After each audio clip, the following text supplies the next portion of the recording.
ecstatic at the fact that you are finally sitting at the Tortured Poets party. But there may be some among you who are wondering what the Tortured Poets party is and what this evening is going to entail. Fortunately, I do know the answer to this one. So, in the days of yore, the children's television program Arthur on PBS Kids, you may have heard of it, coined a term called edutainment. And that's kind of what this is. This will be the edgy part of edutainment. So just depending on the vibes in the room, we'll go on for 20, 25, 30 minutes, talking about what it means to be a tortured poet, what tortured poetry is, and then after we'll go to the attainment bit, which will be the party held at the gallery, if your ticket includes that. I think everyone's does. I think. And then we'll just have a blast in there, and it'll be great. So that's what's going to be happening, just so you're aware. This part will end eventually, I promise. Also, just for, by way of introduction, this is Artifacts of History. Welcome. This is the bookstore half. The gallery is on that half. I'm the book curator, Chief Curator Charity. Some of you may know me as that. Our art curator, Liz, is getting chairs now. She is a woman of many talents. Look at that. She's 2 chairs, carrying 2 chairs. It's amazing. And yeah, I think that's most of what you really need to get out of the way before you plunge into Tortured Poetry 101. Welcome, class. Thank you so much for enrolling.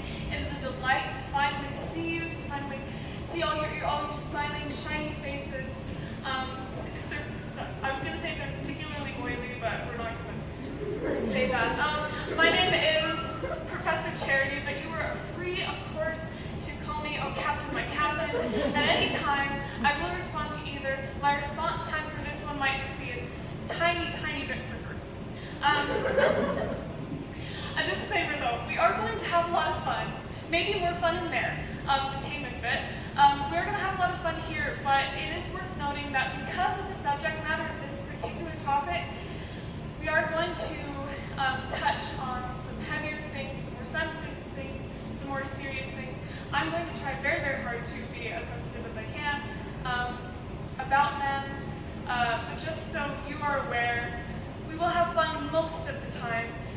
And in the time we're not having fun, we'll be really, really enlightened, and we'll be really enriched, and we'll think a lot about the human condition, and we'll all walk away better for it. Okay. And now that you've got that to think about, you have this to think about too. This is the course reading. Woo! So what this is a PDF with all of the poems that are read or referenced throughout this presentation. So if you want to follow along, or if you want to revisit some particular poems afterward, you're free to do that. This QR code will make a cameo appearance throughout the presentation. So if you decide later that you do want to follow along, never fear, there will be opportunities to pull it up again. Everyone who got it, get it? Give a few more seconds. Is that a Poe shirt, perchance? I like it. Okay, so the way we're going to do this is, so you want to be a tortured poet, right? That's why you signed up for this class, knowingly or unknowingly. There are some attributes and some topics that you either need to embody or you need to write about, preferably both. A lot of them are listed here. I recognize that it might be a little bit hard to read, but I really, really, really wanted to commit to the bit and have them on these catalog cards. So if you need any clarification for what any of these are, I'll just read them. Now, mortality, isolation, madness, self-torment, fatalism, mythologizing genius, love, depression, addiction, coping as poetry as a coping mechanism, anger, and grief. So I want you to take these in, stew about them a little bit like a good tortured poet would, while we go through this very first module, which will hopefully give you a sense of what this kind of thing is going to look like. Okay. Great. So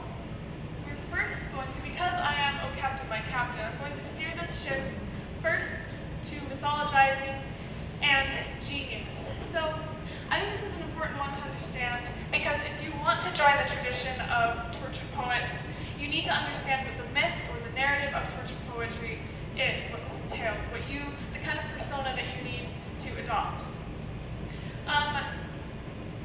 So when I talk about the myth of the tortured poet, what this means is that you have to be insane, you have to be tormented in order to be a creative genius. Right, so just get that in your head, that's what that means. And this has been an idea that's been around for a really, really, really long time. I mean, look, Greeks, these are Greeks and they're talking about it. You have Plato talking about how madness is a diviner, more noble sense than a sober mind is. Aristotle, no great genius was without a mixture of insanity. We fast forward to the greatest English poet of all time, 15th, 16th century, 16th, 17th century, Shakespeare. This is from A Midsummer Night's Dream. Says the lunatic, the lover, and the poet are of imagination all compact. Go forward more into the 17th century. Another great poet, John Dryden, is saying the same thing. Get to the 18th, 19th century, my boy William Wordsworth. It's echoing just, again, the same narrative. And then, of course, the poster child, I'd say, of tortured poetry, Lord Byron, pronounces at one point, "We of the craft are all crazy." Here's a fun little aside about Lord Byron. There are actually so many fun little asides about Lord Byron. He is just a wealth of really wild facts. But one of them is he died on April 19th, 1824 during the Greek War of Independence. 200 years later, to the day, another tortured poet by the name of Taylor Swift dropped her album, The Tortured Poets Department. So there's our fun little connection there. Anyway, so, I mean, some of these are the biggest names in poetry and philosophy and thought, and they're always adding to this idea, they're always perpetuating this idea that you have to be crazy in order to be a creative genius. It's been going on for a long time. I moved this slide earlier today, and I forgot I've done that. But there's kind of this validity to it, it seems, from what other people around these poets are saying. Emily Dickinson, one of my favorite poets ever, seemed to kind of exude this just weird, ethereal, otherworldly energy from her. In a letter to his wife, Dickinson's friend and mentor, Thomas Wentworth Higginson, said, "I never was with anyone who drained my nerve power so much. Without touching her, she drew for me. I'm glad not to live near her." This is what every guy says to me at the end of the day. But as much as this narrative is constantly kind of being shoved down our throats, there have been skeptics for a long time too. This is Charles Lamb. I'm in love with him, in short. I love this man. He was an essayist in the early 19th century, and in one of his essays on the sanity of true genius, he begins it with this idea: it is impossible for the mind to conceive of a mad Shakespeare. And you think of Shakespeare, who greatest poet of all time, right? And he's so clever. He's so clever with his characters. He's so clever with his plotting. He's so clever with the way that he's able to just structure, like the poetry itself from a technical level is brilliant. It's genius. And you can't have someone who's off his rocker doing that consistently for 37 plays. It doesn't make sense. At least not to Charles Lamb. And remember Lord Byron from a few slides back, who said we of the craft are all crazy? Well, on a different occasion, he said, "There is no such thing as a life of passion, any more than a continuous earthquake or an eternal fever. Besides, who would ever shape themselves in such a state?" And he makes a good point. So Byron is one who, as we remember, is really good at playing into the narrative.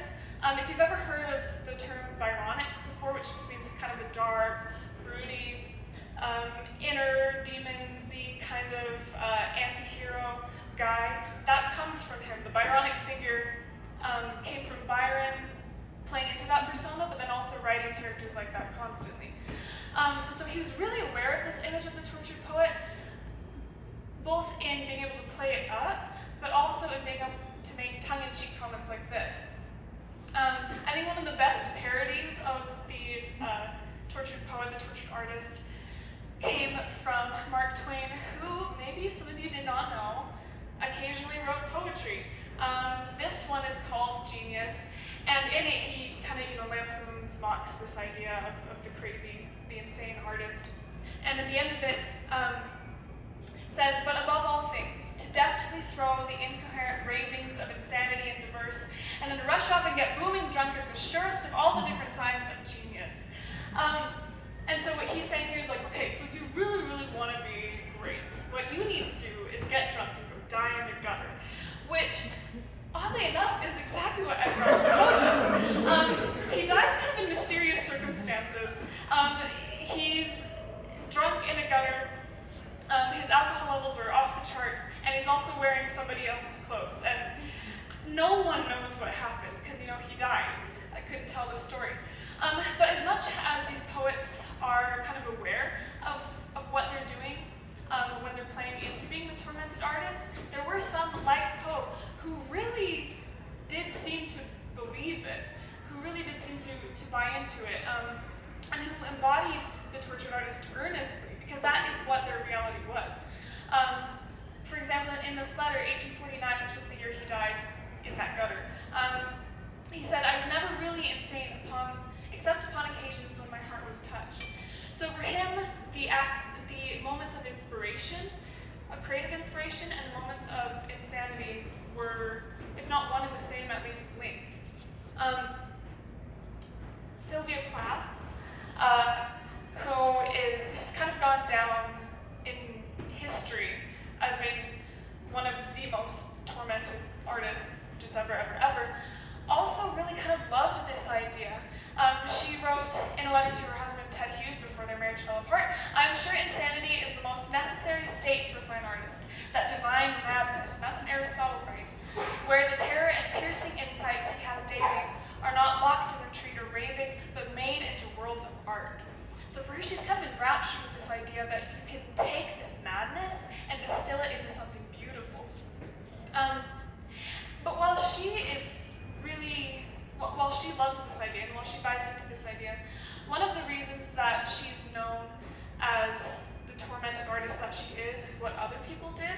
So there's that self-mythologizing aspect, right, that she and Edgar Allan Poe do, but there's also the mythologizing that comes from other people, especially after the poet is dead. So Sylvia Plath died in 1963 by suicide. And 2 years later, her great collection of poems, Ariel, which I actually have a copy of here, not a first edition, sadly, I'm poor. But the foreword was written by her friend and mentor and fellow poet, Robert Lowell. And in it, he characterizes Plath as hardly a person at all, or a woman, certainly not another poetess, but one of those super real, hypnotic, great classical heroines.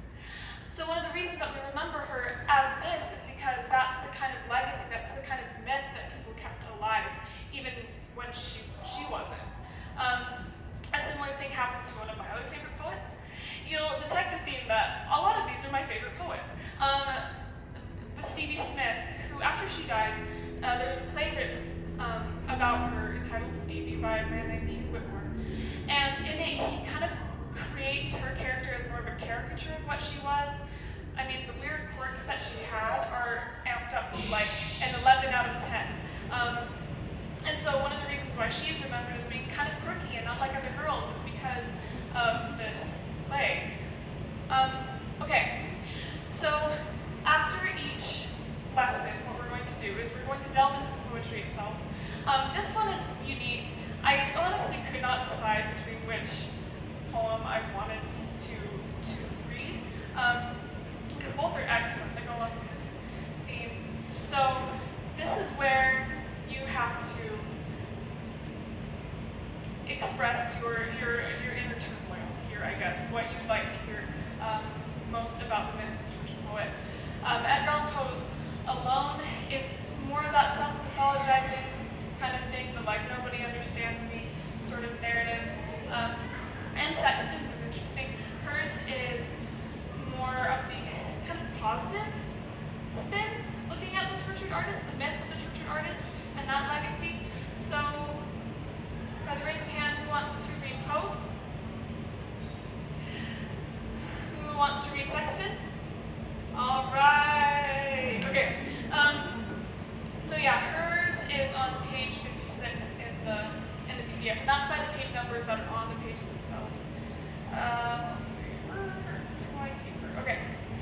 So, let's set the mood.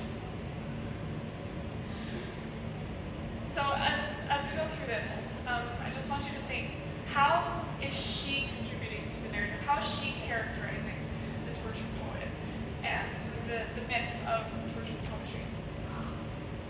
Well, to a friend whose work has come to triumph, consider Icarus, pasting those wings on, testing that strange little tug at his shoulder blade. And think of that first flawless moment over the lawn of the labyrinth. Think of the difference it made. There below are the trees, as awkward as camels, and here are the shocked starlings pumping past. And think of innocent Icarus, who is doing quite well. Larger than a sail over the fog and the blast of the plushy ocean he goes. Admire his wings, feel the fire at his neck, and see how casually he glances up and is caught wondrously tunneling into that hot eye. Who cares that he fell back to the sea? See him acclaiming the sun, and come plunging down while his sensible daddy goes straight into town. Okay, so just sit with that a little bit. What I get from this poem is, one of the things I get from this poem is that it's a noble thing, even if this act of creation, and again, this poem is called To a Friend Whose Work Has Come to Triumph. So even if that work is ultimately destructive to the artist who produces it, what a gift it is to everybody else and to that artist in that moment of creation. Even again, if it ends up crashing and burning. And because this is a class, if anyone has anything that they want to comment on, or if anyone has any questions from this before we move on to our next module directed by a lovely crowd here, now is the time to speak.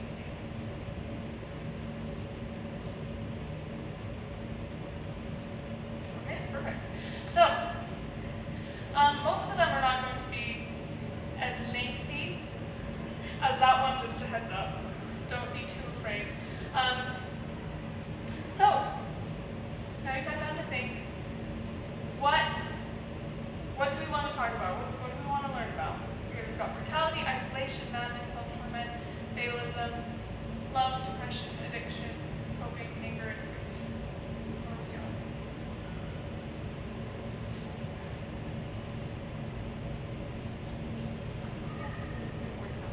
What are we feeling? That could have been the death of this. Okay, perfect.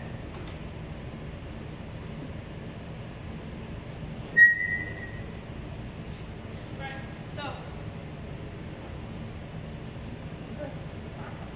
welcome class to our mortality unit. So fun fact about some poets are weird. Some poets are really, really weird. This is John Donne. He and I are great friends.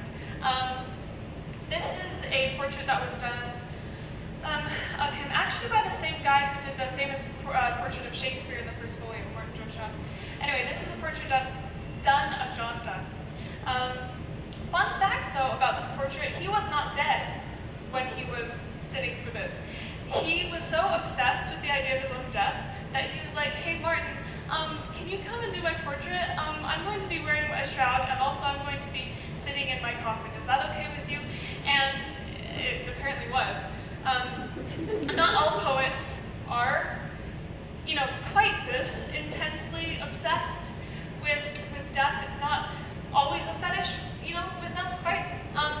But a lot of really, really great poets are fascinated by the idea of mortality, the kind of inevitability of the end that's going to come to every single human being on Earth. This is a really famous speech from Macbeth, from Shakespeare's Macbeth. Tomorrow, tomorrow, tomorrow, creeps in the petty pace of day to day, and so forth. If you've ever listened to Hamilton, then maybe you know that one too. But in it, he's got this line, out, out, brief candle, and that brief candle meaning life. And 300 years after this, that speech was written in Macbeth, Robert Frost of the Road Not Taken fame wrote another poem called Out, Out, which, again, this title is based on that out, out candle line. But the kind of theme of the poems is also riffing off of that speech, particularly the very end of that speech. The life it's a tale told by an idiot, full of sound and fury, signifying nothing. Because what happens in this poem is there's this little farm boy, who has this accident with some farming equipment, and he ends up dying. And at the very end of this poem, Frost says that that the people who are looking onto this incident, since they were not the ones dead, turned to their affairs. So the end of this boy's universe has just happened, but everyone else just kind of goes on. For this boy who dies, his life is a tale told by an idiot, full sound of fear, signifying nothing to everybody else. So that's how some poets like Robert Frost either view death or choose to view death in certain poems. That it's just this inevitable thing. It's going to come anyway. And with that cheery thought, let's go on to John Keats, who, for him, was really terrified, really anxious about the idea of death. He kind of had this premonition that he was going to die young, and he did. He was only 25. And that really, it shook him. In this sonnet, he begins, "When I have fears that I may cease to be, before my pen has leaved my teeming brain." So he's saying, before I feel like I can really harvest everything that's in here, like what if I die? And what's interesting is he goes through this poem kind of voicing these fears, and he almost seems to set it up like, when I have fears that I may cease to be, I remember this and it's okay. But the way he ends is he goes, "Then on the shore of the wide world I stand alone, and think to love and dream to nothingness to think." So what he does is he's so anxious about this that he ends up, he's so anxious of not living up to his potential that he thinks himself into kind of a paralysis, which, I don't know, I've done that. And then there are some poets who, for death, it's less something to be feared and more something that they yearn after. It seems a kind of release for them. These are two very famous poets who died at their own hands. Thomas Chatterton in 1770, he was only 17, and Sylvia Plath. And interesting, we've got a poet like Plath who does end up killing herself. We've got a poet, her friend and fellow artist, Anne Sexton, who characterized her death as something that she wanted so badly for so long. So there's this really intense relationship that these poets have with this idea of a kind of end to that torment, to that torturous suffering. For others, though, it's just kind of a fact. This is Philip Larkin, and in this poem, he talks about how, most of the time I'm able to go throughout the day, just going through the day, but then when night falls and I start to think of my own mortality, it sinks in, and it's a heavy reality that, just occasionally I have to confront. There's a bonus slide, but I'd like to get out of this as quickly as we can, so we're not going to that. For some poets, though, this is Stevie Smith. She had a really interesting experience when she was 8 years old. She began having suicidal thoughts at that young of an age. But interestingly, what pulled her out of it was this idea that it ultimately was always going to be her choice. And she never committed suicide, which is great. That it ultimately was going to be her choice, that it was, there's that speech to be or not to be, and knowing that she could choose, that power to live or to die was in her hands, was one thing that kept her going. And not only kept her going, but she was able to, she writes about death a lot, but she also writes just really funny little poems about death too. It's such a heavy subject, a lot of gravitas, but here she's going, if I lie down in my bed, this is the whole poem, if I lie down in my bed, I must be here, but if I lie down in my grave, I may be elsewhere. And so you have someone who does deal with the terror or the weightiness of mortality personally,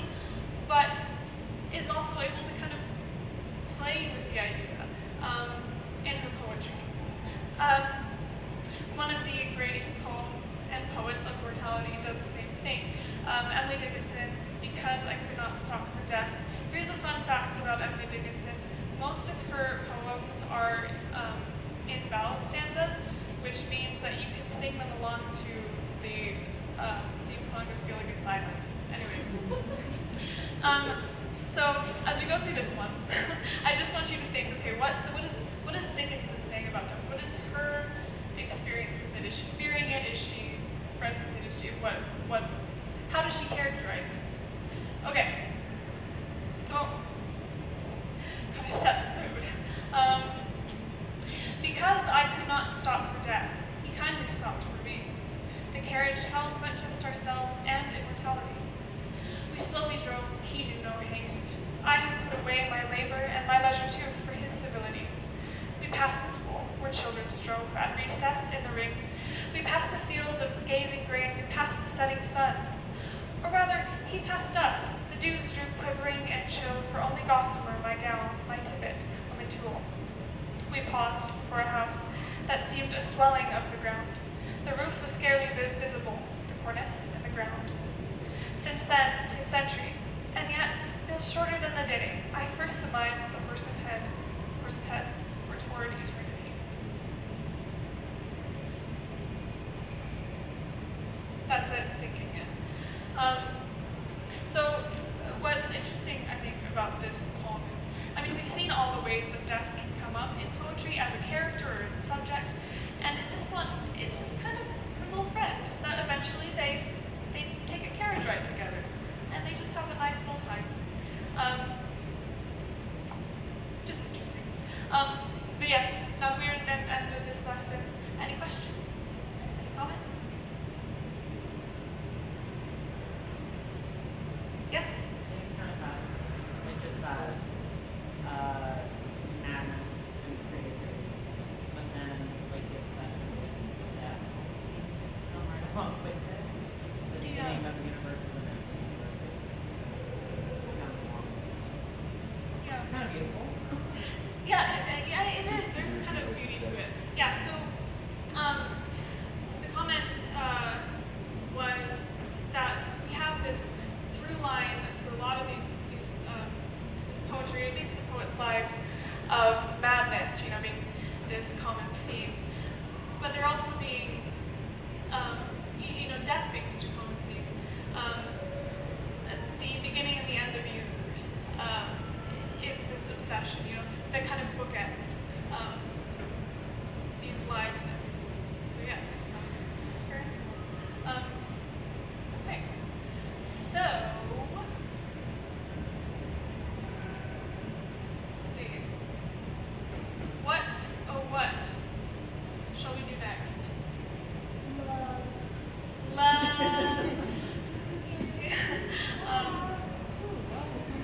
Mountain, wings up together. Okay. Love and heartbreak. Welcome class to the love and heartbreak unit. Yay! So, very, very occasionally, maybe just on this one occasion, we get tortured poetry that ends up all right in the end. This is Sonnet 29 from Shakespeare, where he begins like, oh, sometimes I just feel so down. Sometimes nobody understands me, but wait a second, my love does, and like it's okay. Most of the time, though, it's I love you. It's ruining my life. As with this example from our friend Dorothy Parker, who she's got this poem where she goes on and she's like, yeah, my love is great. He's great because of this and this and this and this. This is how she ends the poem. My own dear love, he's on my heart, and I wish somebody'd shoot him, which I think is so good. So there's this idea that, like love is such an intense thing and it's such a beautiful thing, but it's exhausting, and sometimes it is just the worst, and why is he still in my life? It's making it so complicated. And that anger and kind of spite comes up a lot in poetry, in tortured poetry about love. John Keats, for example, and Keats, okay, if you need like a feel-good read John Keats' letters to his fiancée Fanny Braun. He is like such a tender little soul. Sometimes he's not, though. Sometimes love has done him wrong. As in this poem, Modern Love, where he's basically like, and what is love? It's the worst. It's trash. But it's like, who hurt you And then other times the rage is less against like a specific person or the condition of love itself, and more against the outsiders, the kind of non-partakers of this love. Edna St. Vincent Millay, who by the way is kind of like the queen of heartbreak poetry, said in this one poem, "Time does not bring relief. You all have lied. Who told me time would ease my pain?" And the poem, goes on for the rest of it. The rest of the poem goes on talking about that idea. That people have got it wrong. They've got it so wrong. And what is wrong with them for getting it so wrong? And of course, we can't talk about tortured love poetry without talking about unrequited love. If you've ever been a teenage girl. Anyway, so this is another one of my favorites, John Clare, who, he writes this poem about, like, he's got this secret, and guess what the secret is? He loves this girl, and she doesn't know it. It's kind of like, you belong with me. And then we've got Auden, who writes this beautiful, beautiful poem, The More Loving One, where he's talking about, like, okay, well, if this has to be my lot in life, if my love cannot be requited, then at least let me be the more loving one, which kind of goes off of an idea that's put very famously by Tennyson, Alfred Lord Tennyson, the poet, in his In Memoriam. You may have heard it, or a kind of version of it. It is better to have loved and lost than to have never loved at all, that kind of idea. But then we have tortured poets being in love with each other, and it gets crazy, okay? Like, they are burning left and right, and it's just nuts. It's also beautiful sometimes, but sometimes it is not. But yeah, here's Keats being a tender little boy. I mean, less tender right now. He is talking about being burnt up by his love for Fanny Bronte. Anyway, so we talk about this, of the kind of catastrophic, cataclysmic loves that these people experience, and how it kind of feels like the end of the world. Very fatalistic in that way. So I want to turn now to a poem that's a little bit different, that deals with heartbreak in a little bit of a smaller way,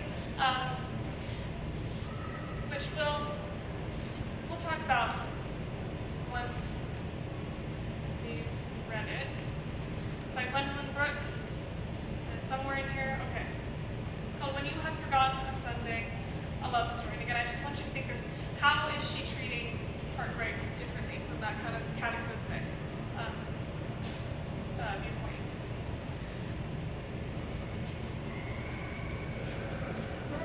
And when you have forgotten the bright bedclothes on a Wednesday and a Saturday, and most especially when you have forgotten Sunday, when you have forgotten Sunday house in bed, or me sitting on the front room radiator in the limping afternoon, looking off the long street to nowhere, hugged by my plain old router with no expectation, and nothing I have to do, and I'm happy why, and if Monday never had to come.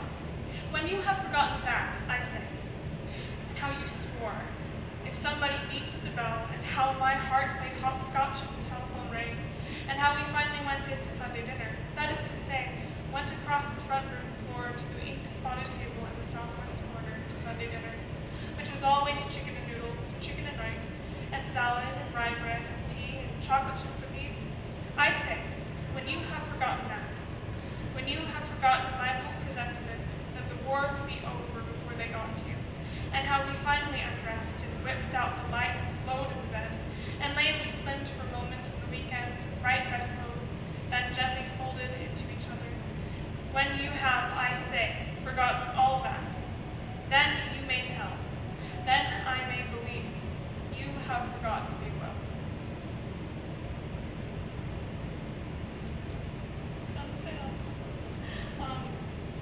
Yeah, because I'm very willing to talk about how it is a little bit different, at least in my view. But does anyone have that they want at class? Have any comments or any questions, things?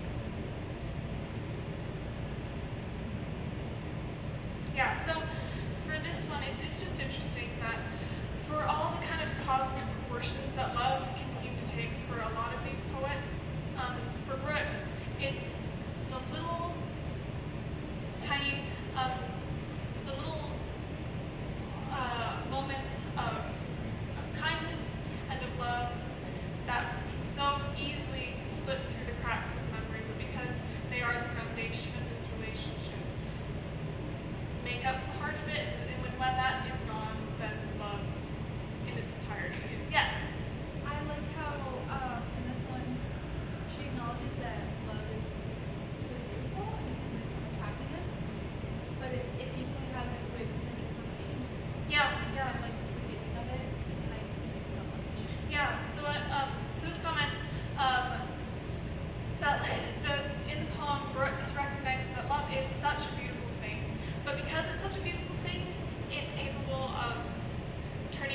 great pain. And then you do have to kind of reckon with those sides, yeah.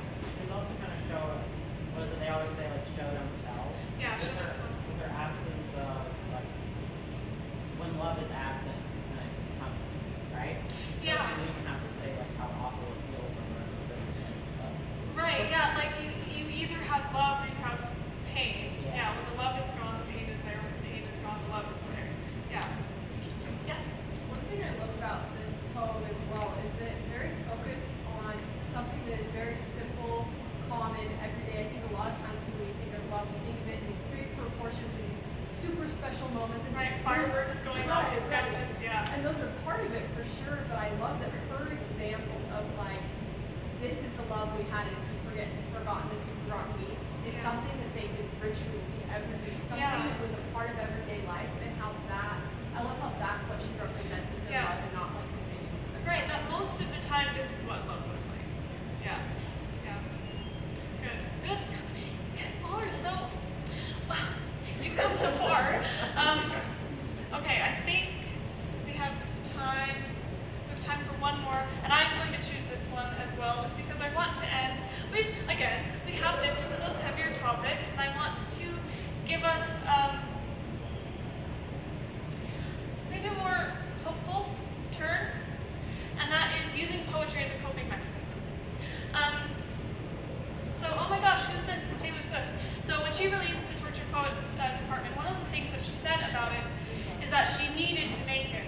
It was really a lifeline for me. It sort of reminded me of why songwriting is something that actually gets me through life. And I've never had an album where I've needed songwriting more than I needed it on Tortured Poets.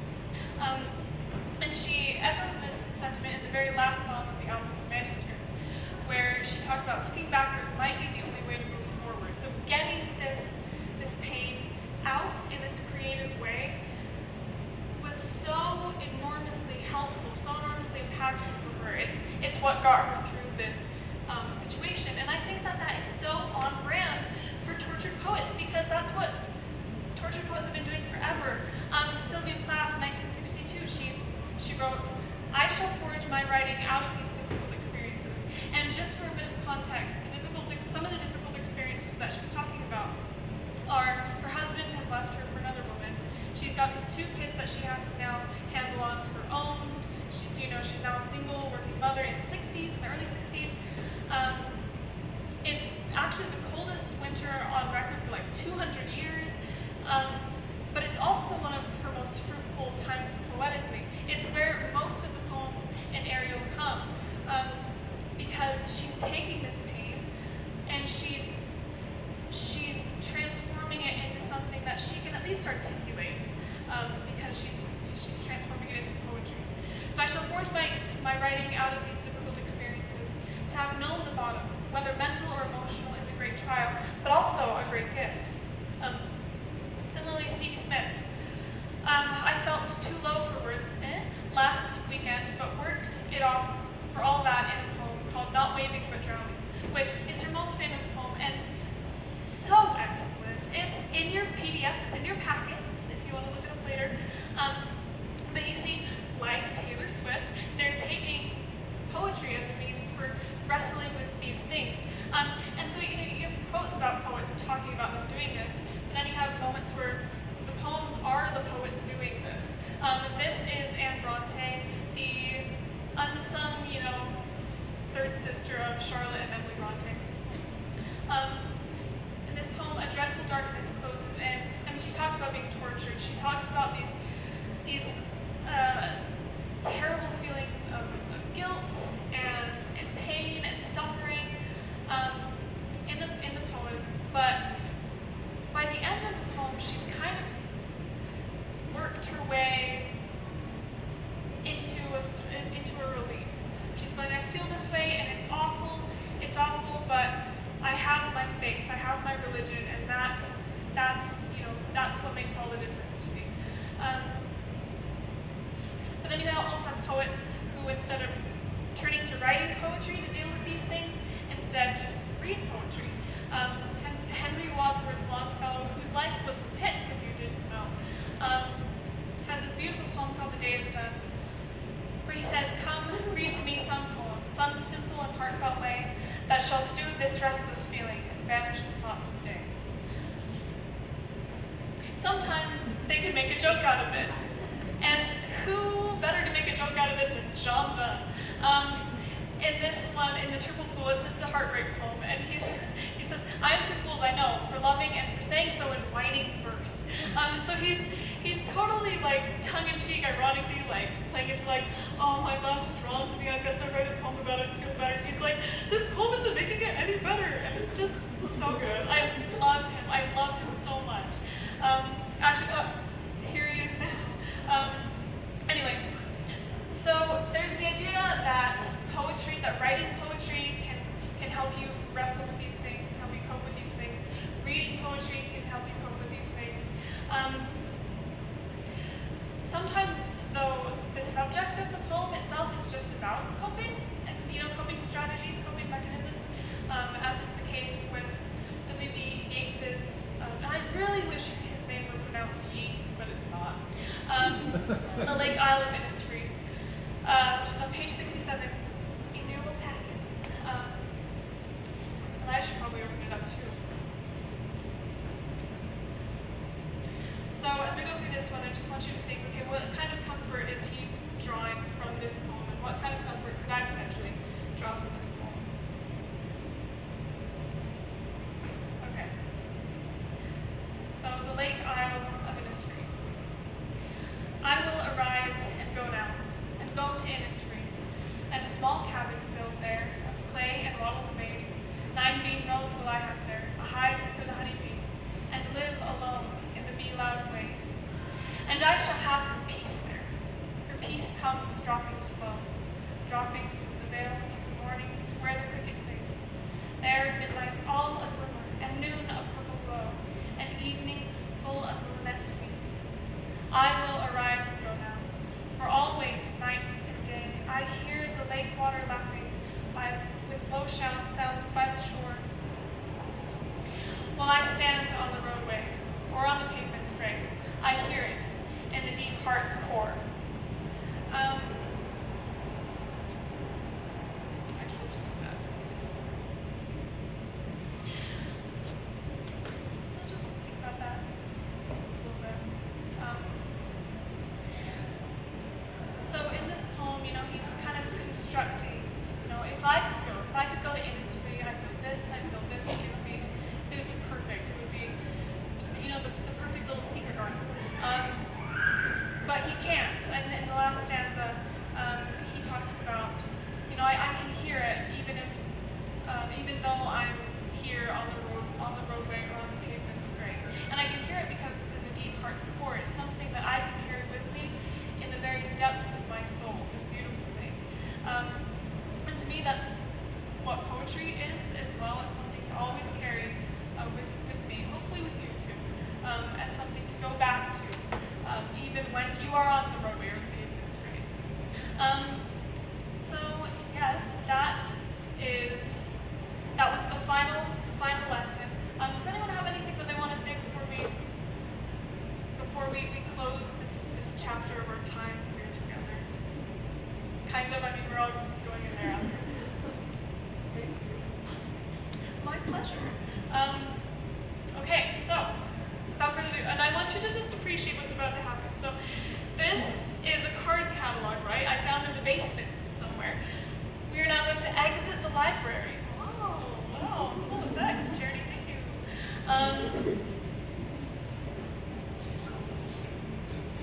And now, a little teaser for what we are going to do next month, our July event, like this.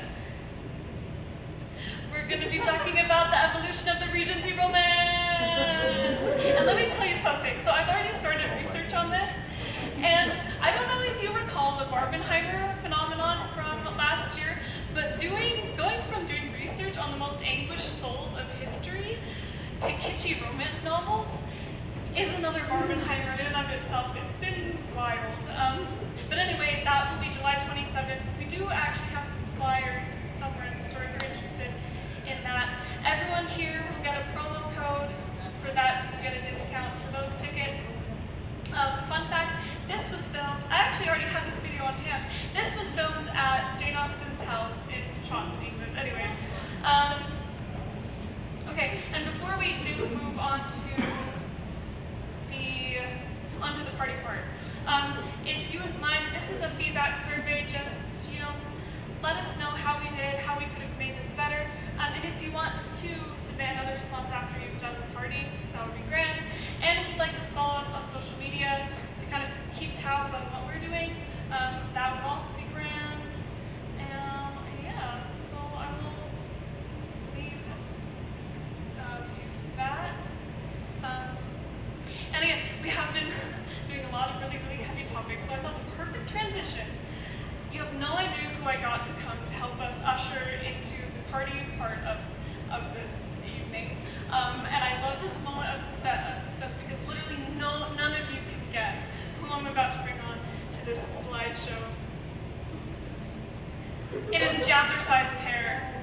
So as you are filling out the survey, filling out the forms or whatever, or as you're going into the gallery, or as you're coming up to see any of these older books of poetry, whatever you want to do, please enjoy the vibes of Jazzercise Pair. Anyway, thank you. That is all I have.